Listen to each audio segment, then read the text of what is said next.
fanatical religion of Islam begins its cancerous spread across the Middle East. Within 100 years, the Muslims' bloody conquest and subjugation of others through invasion and war reaches the very heart of France. Beaten back at the Battle of Tours, the cancer would resurge once more as the Ottoman Empire. With the First World War, dreams of world domination are lost again as Islam's empire is crushed and the Muslim world stagnates in a medieval state. Even though multiple countries are carved from the Ottoman Empire and given into the hands of Muslim rulers, hatred for the West seethes. The Middle East becomes a petri dish of ancient hatred for Jews and the reconstituted Jewish state.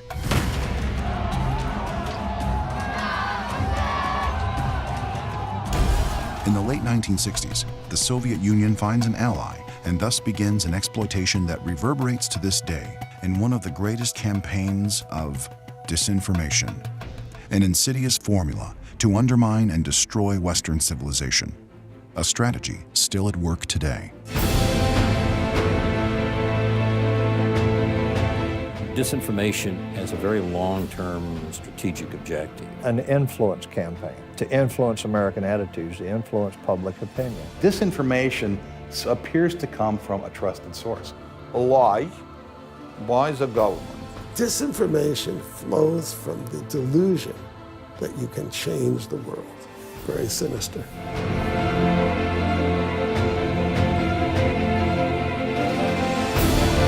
The disinformation has been going on for years and years. If you can get the New York Times to release your misinformation, it becomes disinformation. It's deceptive, it's disgusting, it's despicable, and it's part of their political program. It's part of an overall strategy.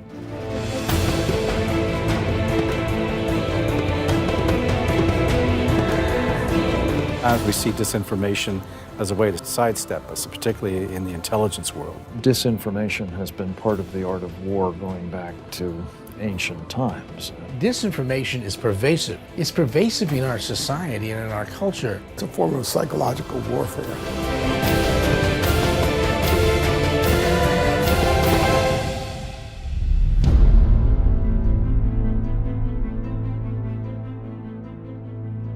In June of 1967, the fast and decisive Six-Day War in the Middle East came to an abrupt end. Victorious Israeli forces had taken control of the Sinai Peninsula and the Gaza Strip from Egypt, the West Bank and East Jerusalem from Jordan, and the Golan Heights from Syria. The defeat of the Soviet-backed countries of Egypt and Syria would have repercussions for many years to come. On the December 1968 cover of Time magazine, Yasser Arafat's face was seen by the world for the first time. Arafat was a product of the Kremlin's science of disinformation, and he ultimately became an expert in manipulating this invisible weapon. As a first step, the KGB destroyed the official records of Arafat's birth in Egypt, replacing them with fictitious documents that he had been born in Jerusalem. It amazed me at what great lengths the KGB took to transform an Egyptian-born Marxist into the Palestinian-born terrorist, Yasser Arafat. It took the KGB many years to endow Arafat with a credible birth certificate and other identity documents, to build him a new past and to train him at the KGB Special Operations Training School east of Moscow. The KGB gave Arafat an ideology and an ideological image. The Soviet disinformation machinery portrayed Arafat as a rabid anti-Zionist, an image that was not at all difficult. Oleg Gordievsky, a former KGB officer who defected to Britain, revealed that in the 70s, the KGB had secretly brought Arafat's terrorists into the Soviet Union to be trained. The KGB disinformation department tasked Arafat to create and head a terrorist group named Fatah, and in the aftermath of the Six-Day War, it catapulted him up as chairman of the PLO. The Matrokin archive also details Arafat's close collaboration with the KGB. In 1978, Soviet leader Leonid Brezhnev and his KGB chairman Yuri Andropov started a disinformation plot. The goal? Get the United States to establish diplomatic relations with Arafat. The idea was simple: have Arafat pretend to transform the terrorist PLO into a government in exile that was willing to renounce terrorism. Brezhnev and Andropov believed that newly elected President Jimmy Carter would swallow the bait.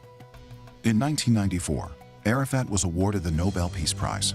Yet in 2002 alone, there were over 13,000 incidents of terrorism against Israelis committed by Arafat's PLO.